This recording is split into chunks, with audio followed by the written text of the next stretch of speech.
Sahabat sekalian, sekarang bincang-bincang perdana ini kita akan hadirkan seorang tokoh LSM yang kiprahnya sudah cukup lama. Saya kira sudah kenal semua. Mas Lufi C. Kurniawan. Selamat siang Mas Lufi. Ya, selamat siang. Bagaimana kabar Mas? Ya, alhamdulillah kabar baik.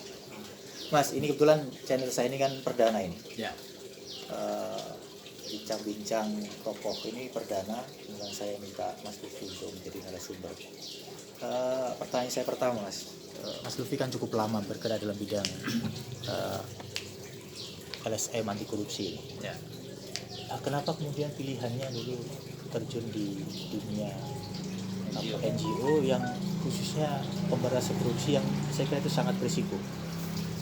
Iya, ada satu hal yang cukup serius Pak Asnur di bangsa kita ini. Ketika rezim Orde Baru tumbang, maka kemudian perlu penataan suprastruktur yang lebih baik, terutama di dalam pola relasi ketatanegaraan, kemudian hubungan pusat dan daerah. Nah, kemudian itu satu. Kemudian yang kedua berkaitan dengan kebijakan publik.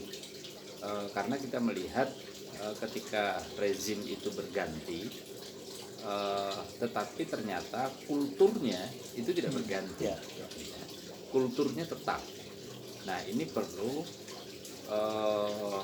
kelompok sipil yang sehat, perlu kelompok masyarakat sipil atau yang sering disebut orang itu NGO, non-government organization, atau di Indonesia lebih akrab dikenal sebagai LSM. Nah, prasyarat bagi demokrasi itu kelompok sipilnya sehat. Kalau demokrasi berjalan tanpa ada kelompok sipil yang sehat, maka demokrasinya itu seperti berada di tubir jurang. Ya, dia akan berubah, bukan lagi demokrasi, tetapi kemudian dia menjadi otoriter kembali. Nah, pertanyaannya kenapa kemudian fokus ke anti korupsi? Persoalan bangsa ini semenjak masa lampau, kalau kita di zaman Republik ini merdeka gitu ya, rezim Soekarno jatuh juga karena korupsi. Rezim Soeharto itu jatuh, ini juga karena korupsi ya. Bahkan VOC itu bangkrut di bumi Nusantara itu karena korupsi. Nah, oleh karena itu, karena korupsi itu bersoal dengan pengambilan dana-dana publik oleh pejabat-pejabat negara, nah maka ini ketika terjadi proses demokratisasi di Indonesia, pemerintah pusat yang juga kemudian dibarengi dengan desentralisasi, nah maka ini harus diperkuat kelompok sipil dan juga diperkuat juga untuk memastikan dana-dana yang besar ini, APBN, APBD ini betul-betul bisa dinikmati oleh masyarakat agar tidak terulang pada dua rezim sebelumnya. Nah, ini sebenarnya nawaitunya, karena anggaran ini, politik anggaran ini menjadi barang yang baru di Indonesia, yang di zaman Soeharto itu tertutup sekali. Kita ingin mendapatkan informasi anggaran, maka ketika rezim reformasi ini mulai jalan, maka ini harus segera mungkin ini harus dibangun infrastruktur sosial, infrastruktur masyarakat agar mempunyai keberanian untuk melakukan kontrol terhadap jalannya pemerintahan. Itu. Tapi kan tidak mudah sebenarnya untuk membangun NGO yang bergerak dalam bidang watchdog itu tidak mudah. Pertanyaan kedua, ada tantangan dari keluarga nggak? Kira-kira apakah dulu awalnya keluarga setuju lah? Ya, memang NGO di Indonesia itu mengalami beberapa fase lah gitu ya. Saya ambillah fase yang terakhir. Isu anti korupsi ini kan merupakan bagian daripada social movement ketiga gitu ya. Nah, ini isu-isu anti korupsi ini, anti korupsi, transparansi, partisipasi, ini kan menjadi generasi ketiga. Nah, sebagai bagian daripada generasi ketiga ini, gerakan masyarakat ini harus dikembalikan lagi, diinjeksi gitu ya. Nah, agar dia punya keberanian, punya kemampuan. Nah, kaitannya dengan keluarga misalnya, kalau kemudian ya tentu ya keluarga saya awalnya ya resisten begitu ya, resisten itu normal-normal saja menurut saya. Nah, tetapi kemudian keluarga itu saya bayangkan ini adalah bagian daripada masyarakat sipil, karena kekuatan kalau kekuatan pertama itu ada di keluarga. Kalau keluarga itu tidak mempunyai spirit yang sama, maka bagaimana kemudian kita bisa memberikan teladan, bisa memberikan contoh kepada kelompok masyarakat lain untuk bisa bersama-sama bergandengan tangan untuk memperkuat kelompok sipil. Nah, ini kan menjadi lucu begitu ya. Nah, terutama memang soal waktu dan soal keamanan teror ya. Itu yang menjadi sorotan dari keluarga saya sebenarnya. Nah, memang itu pilihan sih menurut saya. Jadi itu pilihan, bukan soal ini heroik atau tidak gitu. Ini pilihan yang sangat rasional. Bagaimana kita bisa berkecimpung dalam membangun marwah, membangun martabat bangsa ini sebenarnya. Nah, sehingga itulah yang kemudian saya katakan, saya sampaikan kepada keluarga bahwa perjuangan seperti ini sebenarnya sama. Ini bagian daripada jihad fisabilillah. Ini sama dengan orang yang memperjuangkan kemiskinan. Ini sama dengan orang yang membuat masjid, gitu. Sama ini kadarnya. Nah, perkara menilai baik tidak itu kan bukan urusan kita. Ya, betul. Cuma kan resikonya ini kan lebih berat. Gitu, betul. Ya. Seperti almarhum Cak Munir kan gitu kan, perjuangan HAM dan seterusnya itu kan juga. Ya, itu memang menjadi kekhawatiran hampir 3-4 tahun, terutama dari istri saya. Jadi 3-4 tahun itu sampai mengalami insomnia karena kekhawatiran begitu. Tapi alhamdulillah sampai hari ini keluarga no problem gitu, kemudian support begitu, terus kemudian sudah membiasakan diri dengan situasi terbiasa dengan situasi yang sering berubah gitu. Ya. Kalau nggak salah kan pernah terjadi ancaman juga ya di kantor pernah dilempar gitu ya, kacanya pecah, terus kemudian kendaraan juga pernah dihancurin gitu. Pernah ya? Pernah. Itu rumah, itu pun juga rumah kontrakan. Itu ya untungnya saya mukimnya itu kan di kampung ya. Mukimnya di tetangga, jadi tetangga itu banyak yang kemudian mengamankan gitu. Jadi alhamdulillah tetangga itu sangat respect begitu. Nah, ini terkait dengan tadi Mas Lutfi kan perjuangan tadi kan awalnya kan ini memberantas korupsi dan seterusnya yang saya kira mulai orba kan terjadi itu.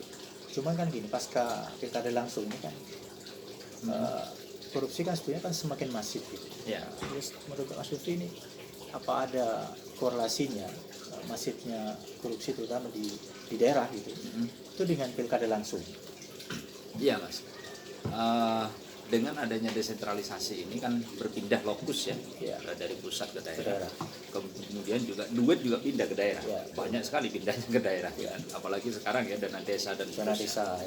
Nah, kalau di zaman Orde Baru itu korupsi tersentral. Nah, di zaman sekarang, di zaman reformasi ini yang disebut dengan freelance corruption. Jadi semua orang, siapa yang punya otoritas kepublikan, siapa yang punya otoritas negara, sedikit saja otoritasnya itu, dia sudah punya potensi untuk penyalahgunaan kewenangan dan seterusnya itu. Nah, freelance corruption ini yang kemudian menjangkiti pejabat publik kita. Nah, ini kemudian sebangun Mas dengan infrastruktur politik kita yang belum kuat, infrastruktur politik kita yang belum sehat, termasuk juga mohon maaf, partai politik kita juga tidak banyak yang sehat, belum siap ya. Bukan tidak banyak ya, hampir semua belum sehat gitu. Nah, ini yang juga menjadi problem serius gitu, sehingga ketika proses pilkada mau tidak mau ini menjadi belepotan. Pengurus partai mengelola partai itu acak adul gitu loh, sekenanya gitu kan. sumber dananya seperti apa, mekanisme kampanye seperti apa, mekanisme mengambil keputusan itu seperti apa. Nah ini kan sistem kepartaian kita dan juga partai-partai di daerah itu juga sangat ya memprihatinkan kondisinya. Sekarang misalnya partai-partai itu kan hidup manakala mau pemilu atau mau pilkada. Selesai pemilu, selesai pilkada, kantornya tutup. Nah, ini kan menunjukkan bahwa salah satu indikator partai kita belum sehat. Ya. Mari kita cek sumber dananya partai. Nah, ini kan masih ya ini bukan lagi menjadi rahasia ya, rahasia umum lah ya, bahwa siapa kadernya yang berada di eksekutif, siapa kadernya yang berada di legislatif. Nah, inilah yang menjadi persoalan. Artinya dia harus urunan lah, sumbangan lah dan seterusnya. Nah saya pikir ini harus segera diputus. Kalau masih modelnya begini, maka dampaknya nanti ke pileg itu high cost.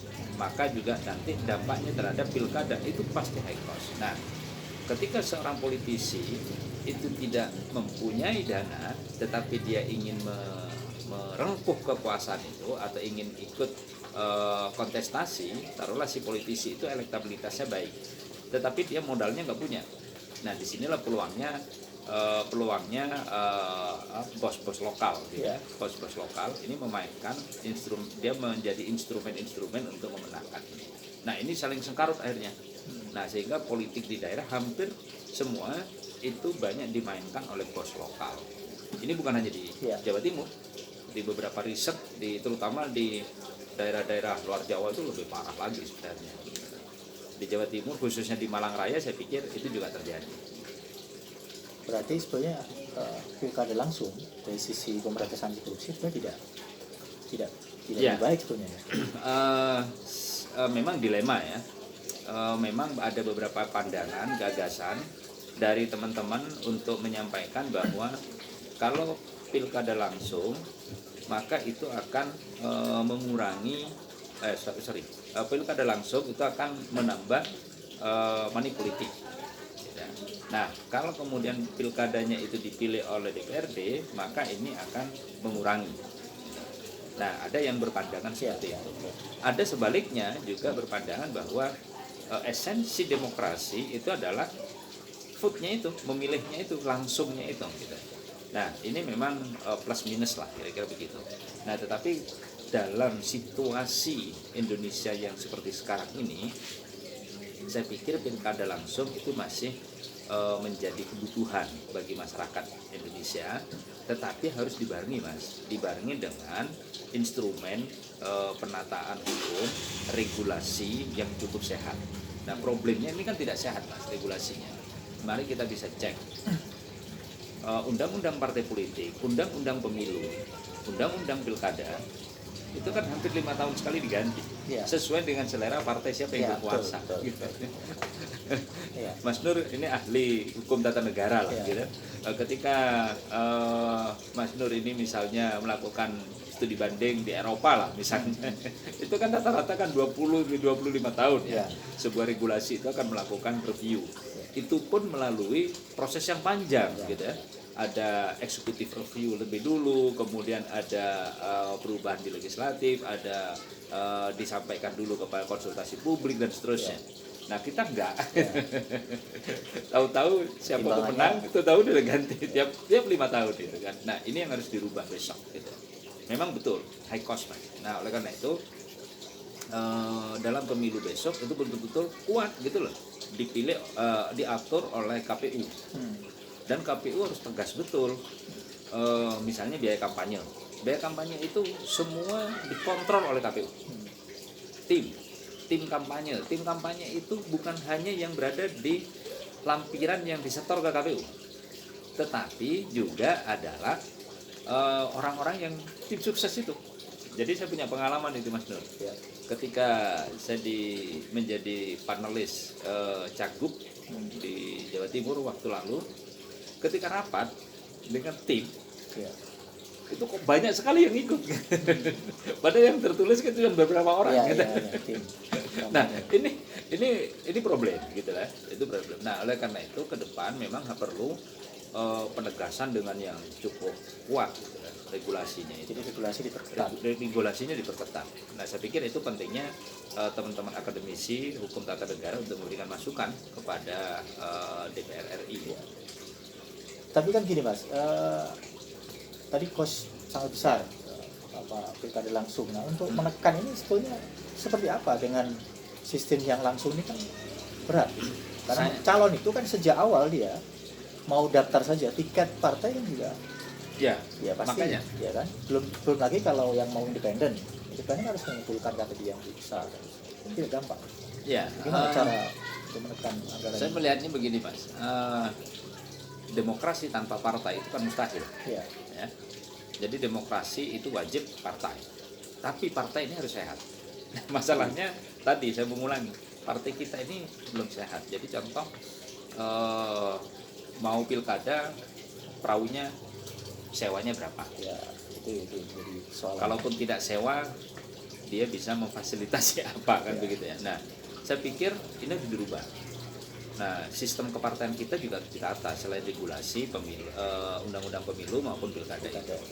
Jadi saya setuju dengan hasil kajiannya KPK periode lampau, gitu ya. Periode lampau itu bahwa nggak apa-apa, nggak apa-apa untuk menekan kos politik itu dibiayai oleh negara. Dibiayai oleh negara. Di Eropa pun menjadi biaya, termasuk kampanye negara. Gitu. Nah, makanya ketika pilkada, kampanye itu di mana saja tempatnya, KPU itu harus menentukan. Baliho dan seterusnya itu harus menentukan. Dan itu ditentukan bukan hanya di masa kampanye, Mas. Nah, kayak sekarang misalnya Kabupaten Malang nih, mau pilkada. Sekarang sudah bertebaran. Ya, nah, mestinya itu sudah diatur sejak lama. Karena sosialisasi inilah yang membutuhkan biaya besar gitu lah. Nah, biasanya kan calon-calon ini kan tidak punya duit. Ya. Duitnya kan ya dari orang lain gitu. Jadi hasil riset KPK itu berarti negara menanggung dana kampanye. Kampanye itu aja ya. Memberikan dana untuk partai. Untuk kegiatan kampanye. Untuk kegiatan partai begitu. Artinya partai maupun calon berarti boleh mengambil dana di luar itu kalau sudah dibantu negara. Tidak boleh, Mas. Tidak boleh. Ya, itu makanya dikontrol gitu ya, dikontrol. Jadi risetnya KPK itu negara harus mensubsidi partai politik itulah. Karena memang situasi kita kan transisi lah ya, transisi. Maka ini harus ada kemampuan negara untuk ikut terlibat membersihkan gitu. Perilaku-perilaku predatorisme yang dilakukan oleh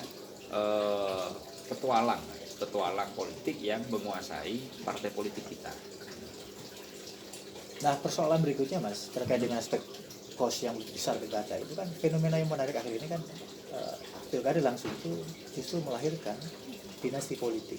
Nah, ini bagaimana? Ini fenomena dinasti politik kan sudah hampir terjadi di mana-mana. Ini bagaimana?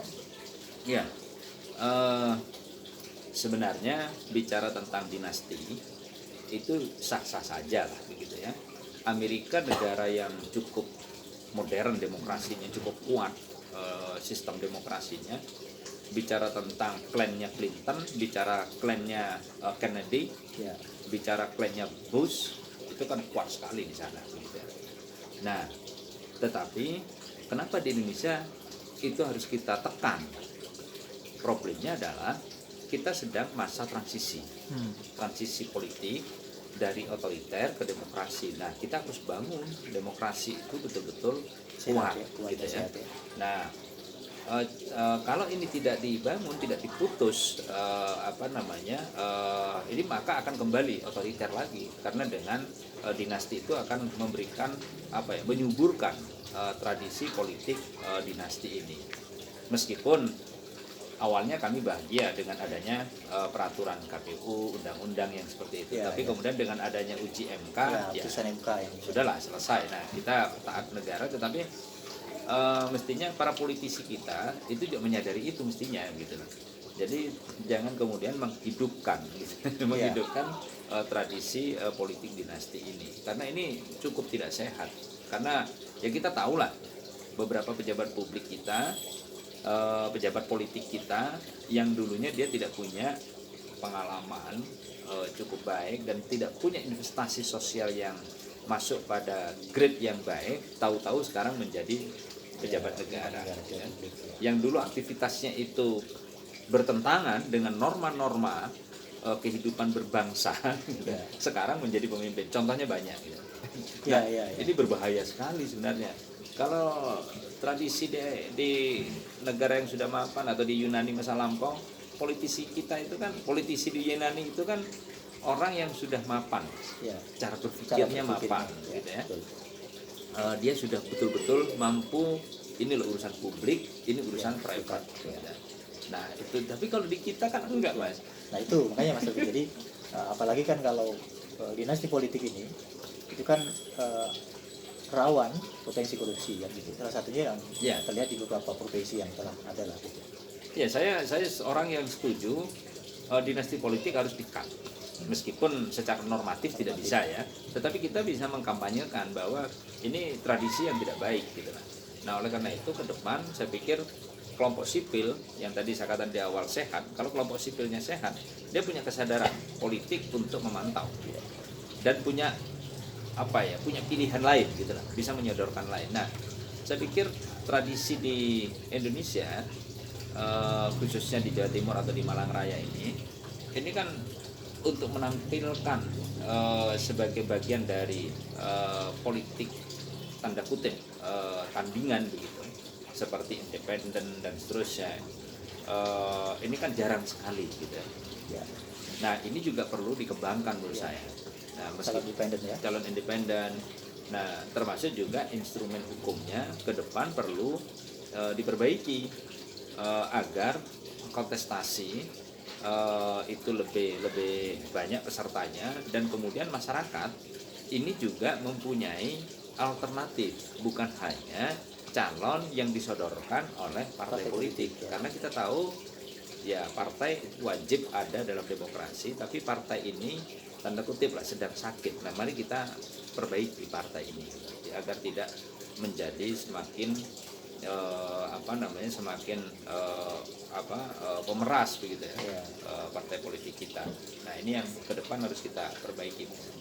Pertanyaan berikutnya Mas Vivi, sebetulnya tantangan terbesar pemberantasan korupsi Indonesia ini apa? Terutama di era otonomi daerah ini. Tantangan terbesar itu adalah di sistem korupsi politik, Mas. Kebijakan ya. Kebijakan. Karena seringkali kan kebijakan kita, kebijakan publik kita itu selalu disangkut pautkan dengan kepentingan investasi. Nah, itu satu. Kemudian yang kedua, seringkali orang selalu mengawasi pengeluaran, tidak mengawasi pemasukan. Nah, padahal pemasukan ini cukup besar, untuk diselewengkan, lalu kemudian itu digunakan untuk kepentingan penyangga kekuasaan. Contoh misalnya distribusi ataupun pajak. Nah itu bagaimana kita bisa, rakyat jelata bisa mengontrol itu. Nah kemudian di DPRD dengan wali kota atau bupati memutuskan targetnya sekian. Nah padahal ketika kita riset itu mungkin 20 kali di atasnya targetnya.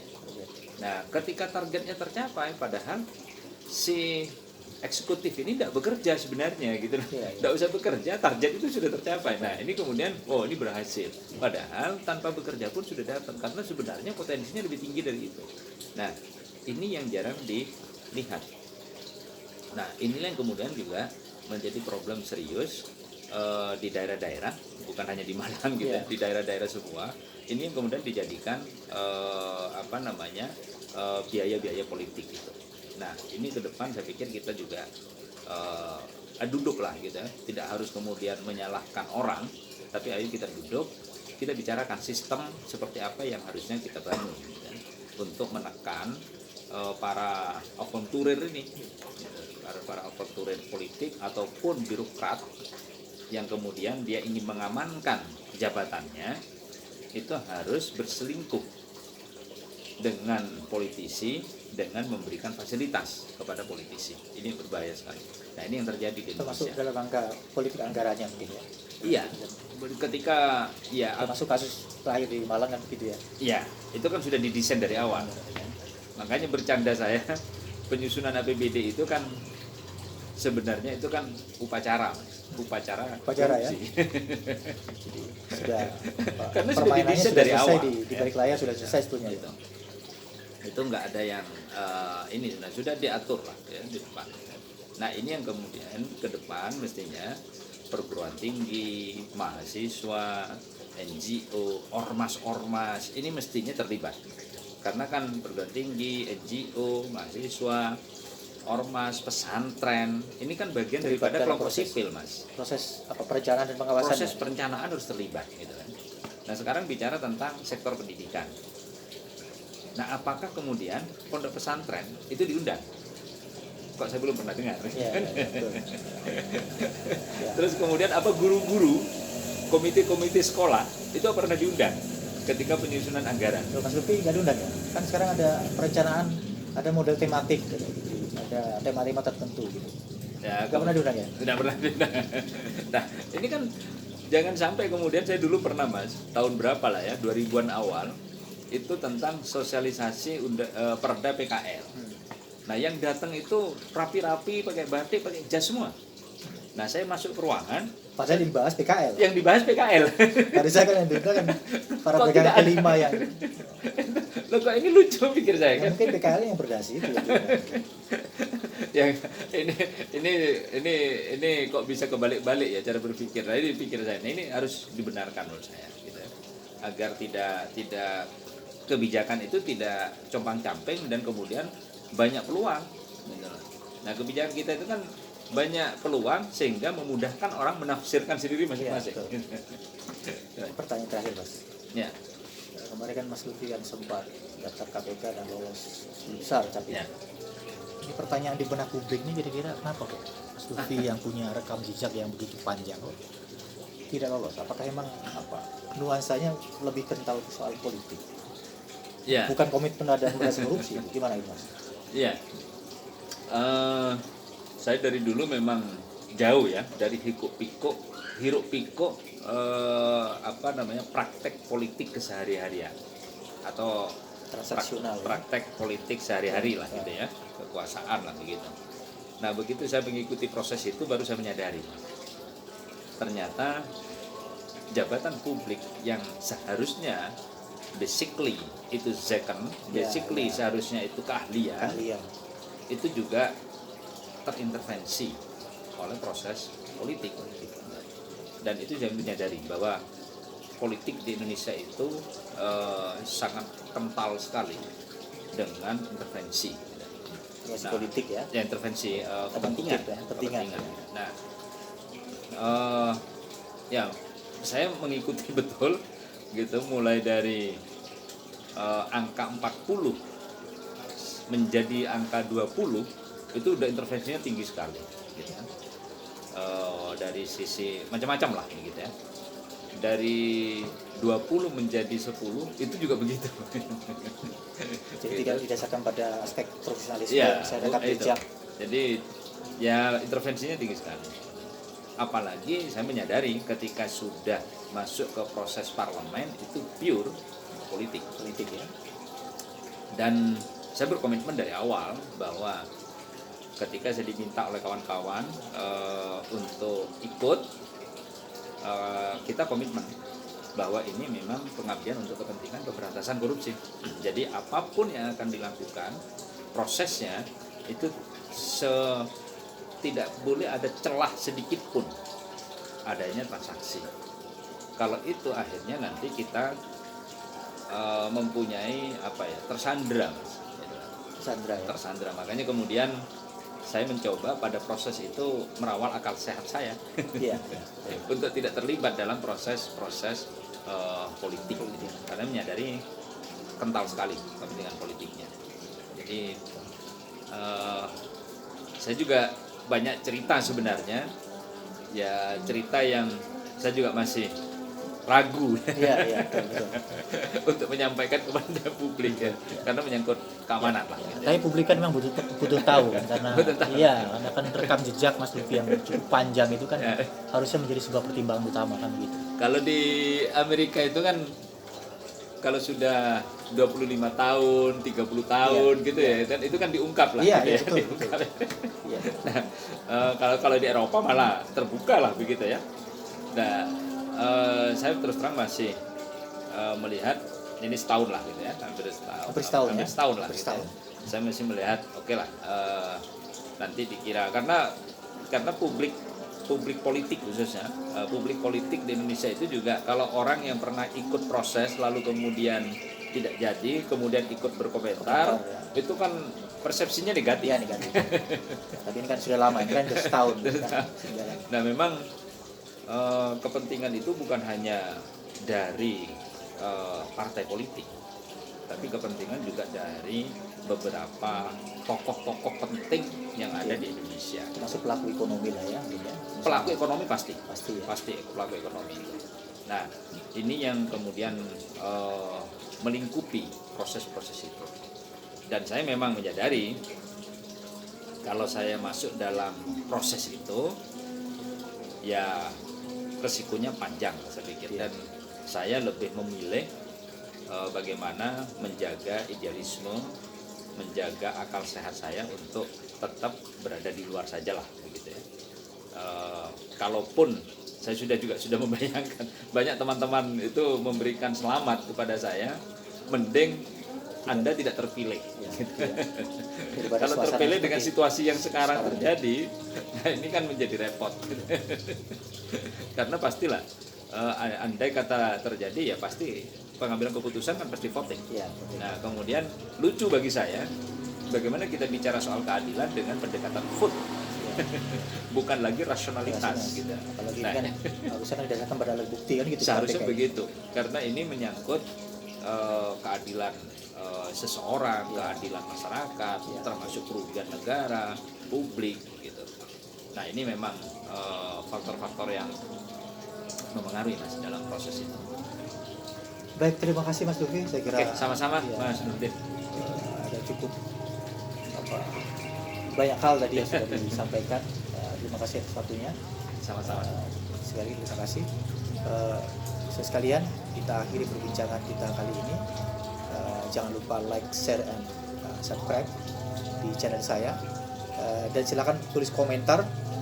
Kira-kira siapa yang berikan masukan, siapa lagi tokoh yang bisa diwawancarai. Cukup sekian. Assalamualaikum warahmatullahi wabarakatuh.